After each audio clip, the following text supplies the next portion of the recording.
এই মানুষগুলোর দিকে ভালো করে তাকান বন্ধুরা। কারো নাম জানেন না, কেউ আপনার আত্মীয় হয় না, কিন্তু এই মানুষগুলোই প্রতিদিন আমাদের খাবার টেবিলে পৌঁছে দিচ্ছে রুটির যোগান। কাঁধে 50-80 কেজির বস্তা, মাথায় গরম রোদ, তবুও মুখে নেই কোনো অভিযোগ। এটাই শ্রম, আর এটাই বন্ধুরা সত্যিকার অর্থে সম্মান। পরিশ্রম মানেই শুধু ঘাম জড়ানো নয়, পরিশ্রম মানেই জীবনের জন্য লড়াই করা। এই লোকগুলো সঠিক শিক্ষা পায়নি, বড় চাকরিও পায়নি, কিন্তু তারা হার মানেনি।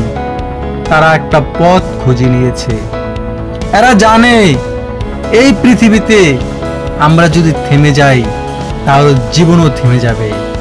তাই তারা থেমে যাননি, তারা তাদের কাজ বেছে নিয়েছেন।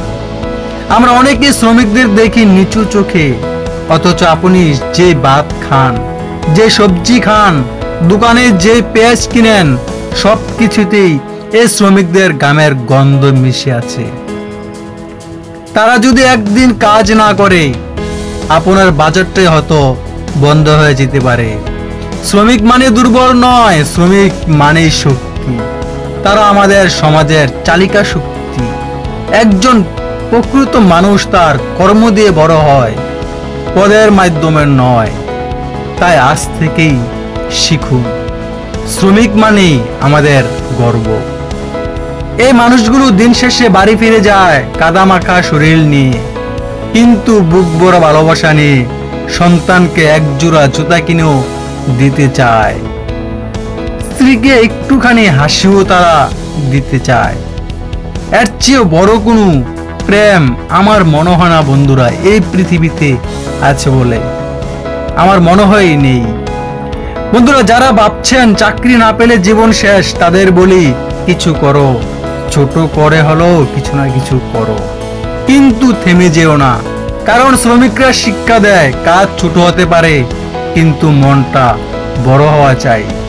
গামে ভিজে গিয়েও তারা ঘরে হাসি নিয়ে ফিরে। এই তো জীবনের জয়। শ্রমিকদের জন্য কি আমাদের সমাজে যথেষ্ট মূল্যায়ন আছে? তাদের কাজ কি আমরা সম্মানের চোখে দেখি? আপনি যদি সত্যি মানুষের মর্যাদা বুঝেন তবে শ্রমিককে স্যালুট করবেন, তাদেরকে অবশ্যই সম্মানও দিবেন, কারণ তারাই সত্যিকারের হিরো বলে থাকি আমরা। এই দৃশ্যগুলো দেখে যার হৃদয়ের নাড়া পান, যারা মানবিক আর যারা অবজ্ঞা করেন, তারা এখনো মানুষ হতেই শিখেননি। আজ আমরা সবাই প্রতিজ্ঞা করি শ্রমিকদের সম্মান দেব, তাদের কষ্টকে অনুভব করব, কারণ তাদের গামেই এই সমাজটা সুন্দরভাবে দাঁড়িয়ে আছে। ধন্যবাদ সবাইকে ভিডিওটা দেখার জন্য।